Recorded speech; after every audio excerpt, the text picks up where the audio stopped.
Again, isa po intention ko. Makaharap po kayo, bawat issue, itatakel natin. Kung kailangan mag-explain ako kasi tayo ay niloob ng Diyos na may kapangyarihan. Tama ba, Pastor? Na pag yung kaharap mo ay nagsisinungaling, ramdam mo. Tama po? Ramdam ninyo. Kaya gusto ko face to face. At parang last week, Yes, sir. this week, Yeah, no? po. Hindi, nalaman ko, hindi pala darating si Miss Patente. Pero hindi yun ang importante. Ang naintindihan ko siya, baka hindi niya kayang panindigan yung kanyang mga accusations. So, ang importante lang, sa harapan ninyo, parang present din siya dahil papalabas natin yung video. No? So, ipinapakiusap ko lang sa inyo na kung during our discussion or my explanation, may pumasok sa isip mo na gusto mong itanong, huwag kayong mag-iisip na baka si Colonel magalit, baka si Colonel ma-offend, baka isipin ni Colonel, ano ko, hindi niya, whatever. So, huwag natin isipin na magagalit ako. Lahat ng pwede ninyong itanong po ninyo. So, mag-start na tayo, no? Brother Mark, please. I-play natin para hindi nakapanood. Hello po sa inyong lahat, lalo-lalo na sa mga kasamahan ko sa Riders of Mindanao. Magandang araw, magandang tanghali, hapon, gabi, o anong oras na nanonood itong video na to. This is your General Secretary po pala from the Riders of Mindanao, as well as Mindanao Motorcycle Riders Alliance, and also affiliated with Philippine Advocates for Road Safety. So, buong Pilipinas po ito. Paunang paalala lang po pala, and disclaimer na lang din. Nobody asked me to do this video. Nobody from my friends or from my leaders, from my advisors, sa mga elders po namin. Sorry po if I immediately posted this video. This is just my personal sentiment. And I am not doing this na this is just my personal sentiment lang din talaga.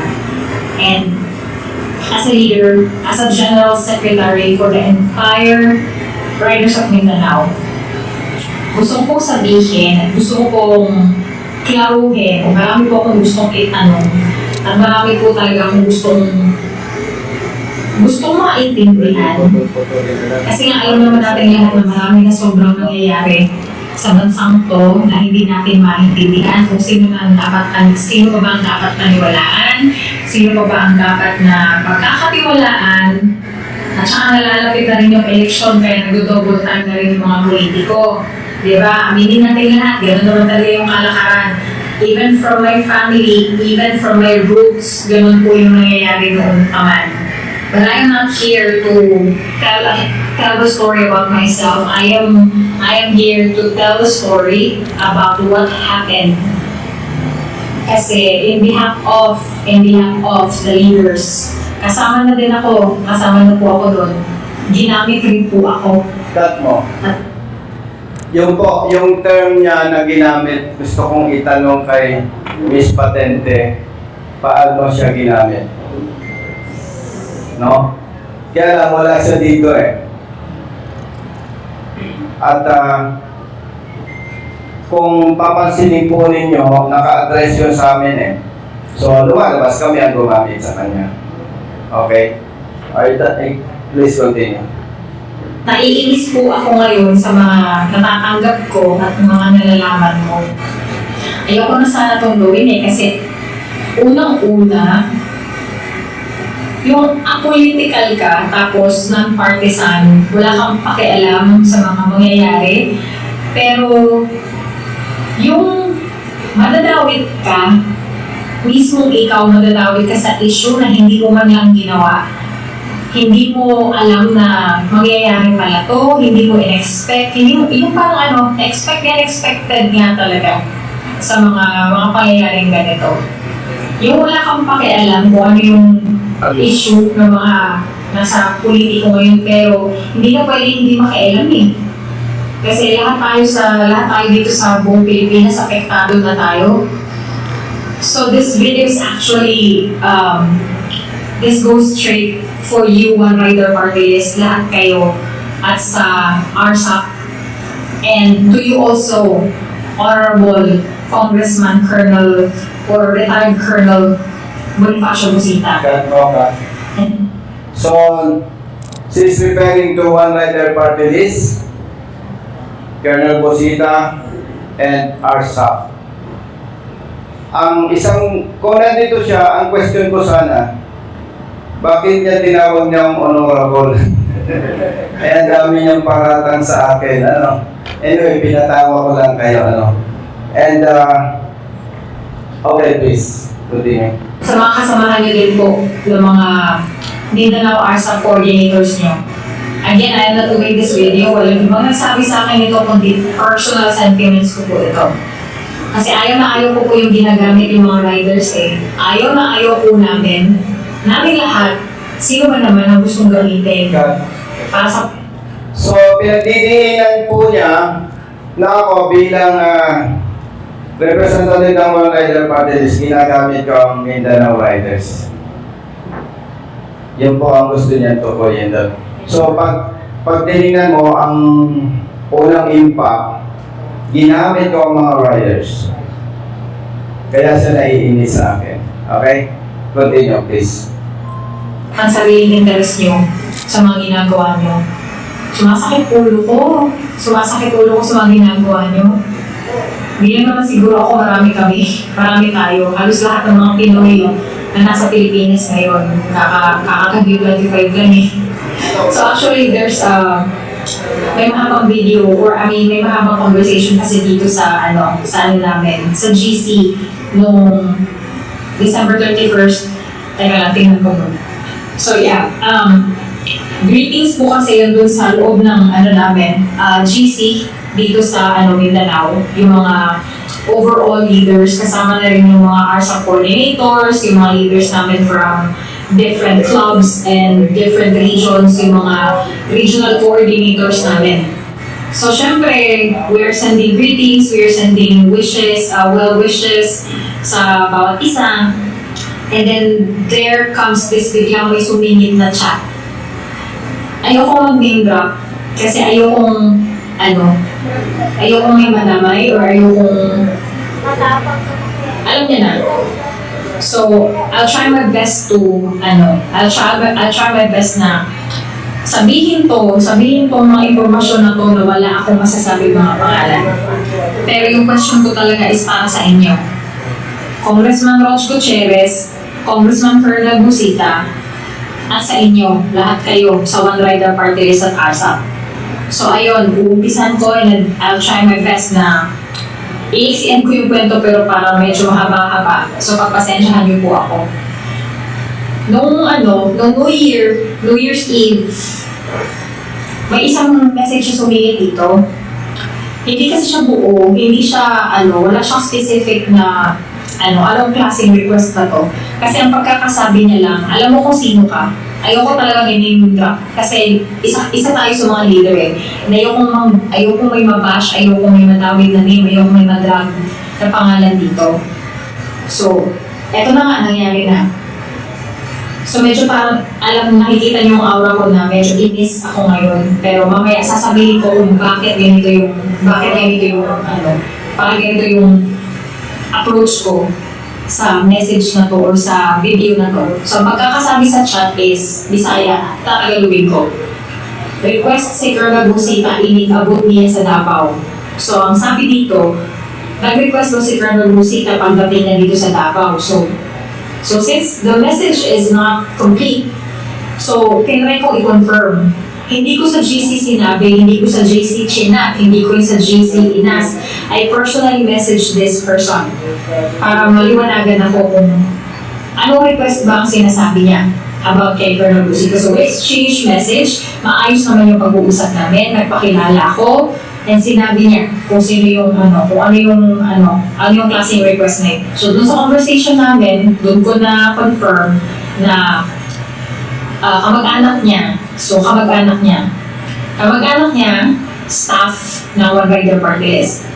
And I know, sorry, staff daw, hindi ko alam kasi hindi niya sinagot yung tanong ko eh. Kasi kinonfirm ko if this person is staff ng One Rider or ng ARSA or kaninong staff ba to. Kasi they are confirming that last December 28, tumawag daw itong hindi ko alam kung si Colonel Busita mismo yung tumawag sa kanya, sa'yo, yung ka-chat ko, kung si Colonel Busita ba tumawag sa'yo o yung staff ba na kamag-anak mo. Na December 28, tinawagan ka na gusto daw pumunta dito ni Colonel Busita requesting for convoy. So hindi pa dito nag-start yung parang nagko-confirm pa kasi muna ako eh, kasi ayokong parang mainis, ayokong parang mag-isip ng kung ano-ano kasi it's been 3 years na kinimkim ko to and it's been a long time na gusto kong sabihin to sa lahat sa inyo nang malaman niyo ang katotohanan.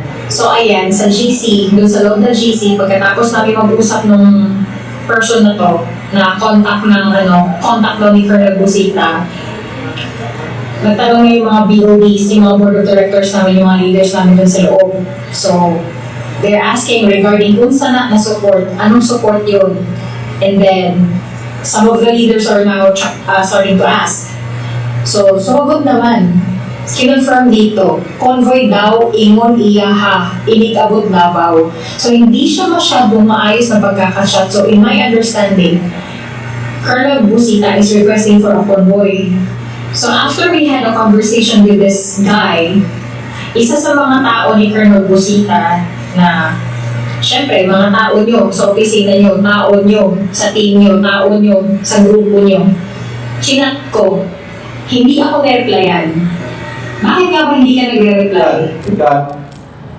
Napansin po ba ninyo yung sabi niya paulit-ulit daw? Papakonvoy daw. Hindi ko sigurado kung sino daw. Puro daw, di ba? Okay. Brother Derwin, ipakita natin yun, no?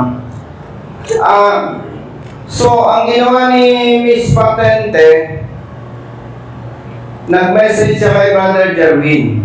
Siya yung tinuturo ko niya na may ipo-forward ba niya? Sige, para mas malinaw. So, from the very start, papansin ninyo yung mga sinasabi niya daw. Puro second-hand information. No? Okay.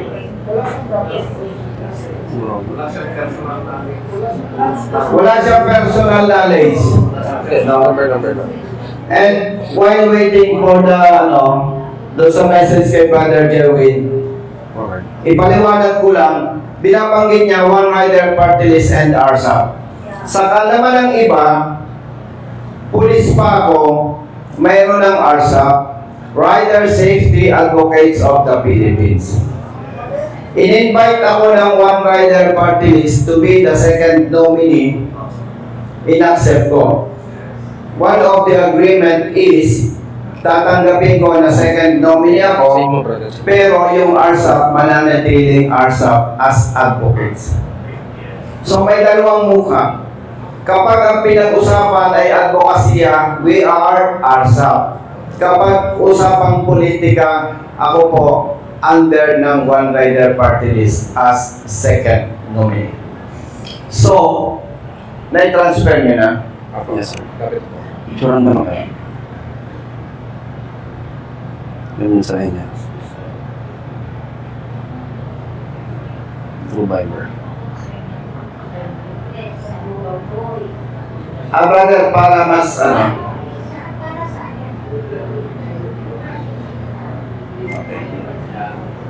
may papakita sa screen. Thinking.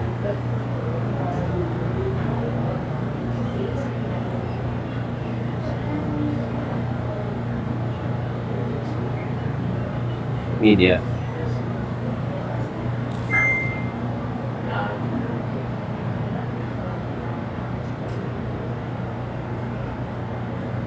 Anyway, brother, okay na. Brother Jerwin, kami yan. Yes, sir. Nandito tayo ngayon Yan yung unang message. para i-presenta sa inyo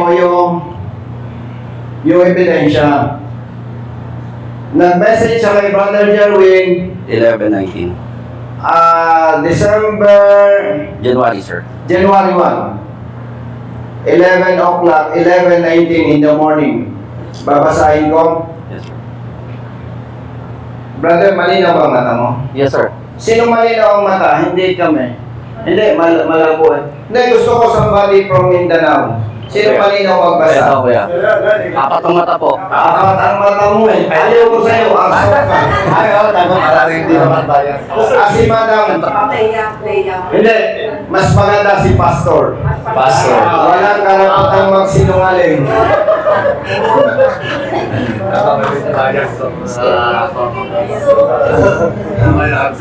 Kasi mataas ang respetos ko sa Pastor. Zoom. Kung masusum daw, kuya. Ay, susumba ito. Ito. Brother, ito. Pero lapit ka. I-clap mo. Sige pa. Ito lang ang importante, itong portion na to hanggang dito. Balik kaunti. Hindi, ito, may nakalagay dito. Yun. Yan. Yan ang ebidensya. Hindi, lagayan mo na muna. Sige. Ito lang muna, lagayan mo. Laro na kayo. Yan.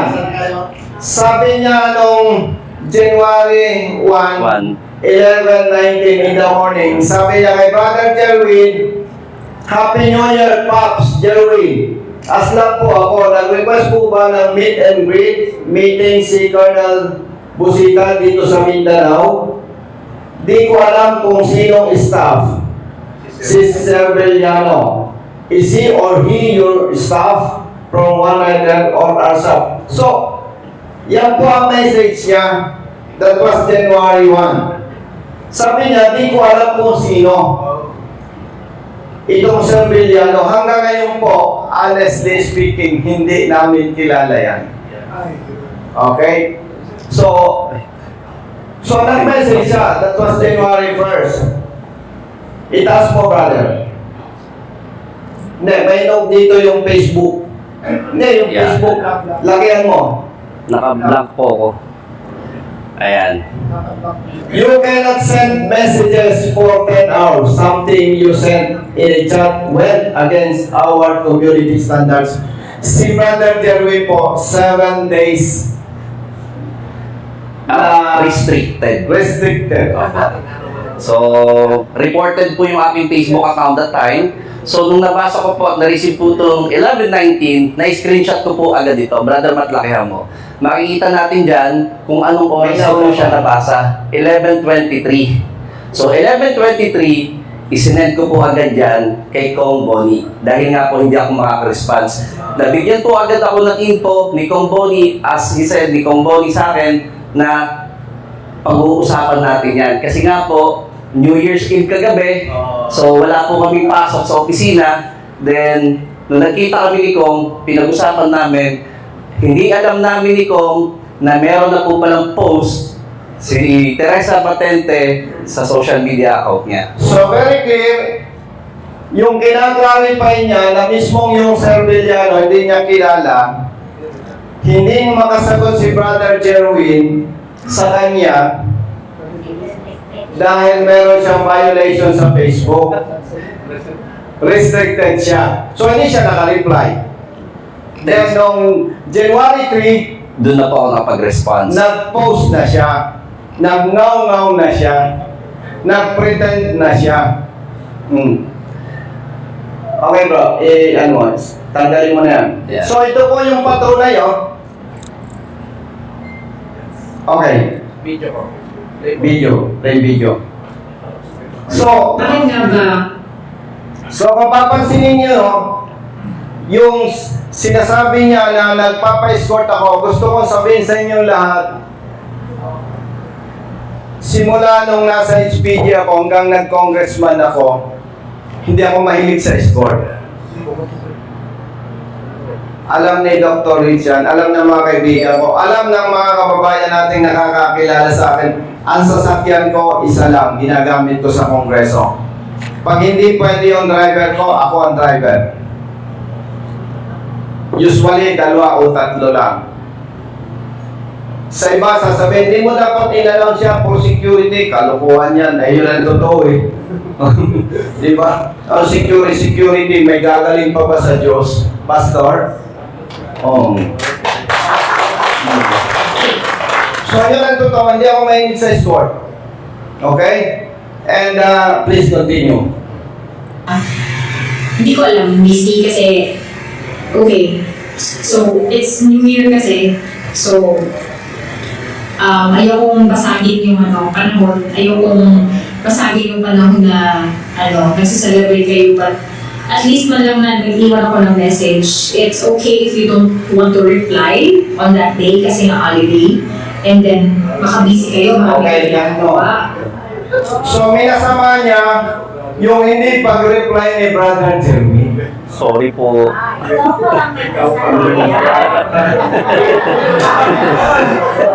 Facebook ang may kasalanan. Restricted. Okay?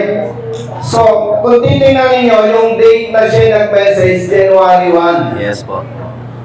Eh, ang issue na nagre-request daw December. ng escort, December. Dapat, kung siya'y magaling, na-validate niya. Dumating ba si Colonel Busita? Hindi. May napostuhan bang event? Wala. Doon pa lang, dapat na-validate na niya eh. Na fake news. Ang masama dito, pagka pala may somebody na tumawag, bro, kailangan ganyan ng escort, tapos naghanda ng tao, hindi dumating, kasalanan ni Colonel Busita yun. No? Tapos. So, honestly, wala akong event na pinahanda that time. At hindi naman pwede na dahil assuming nag-request nga ako ng escort na riders, assuming hindi sila nagbigay, big sabihin hindi ko itutuloy yung pagpunta ko ng Mindanao dahil walang napoprovide na escort sa akin. Eh, may mga kaibigan naman akong pulis. At the same time, hindi talaga ako mahilig sa escort. Alam ni Brother Litz yan. Alam ni Brother Turing. Yes, di ba lang kayong tumating nga eh. Marami pa nga yun. Hindi pa lang sinabi. So, hindi po totoo. Wala akong pinahanda na escort. Wala akong event na pinuntahan. At madidinig nyo yung kanyang mga salita. Puro daw. Nag-attempt siyang i-confirm. Unfortunately, restricted si Brother Jerwin sa Facebook. Sinong hindi nakakaalam na pag meron kang violation, bibigyan ka ng restriction for ilang days? Sinong nakakaalam? 7 days po yan. So alam nyo yon.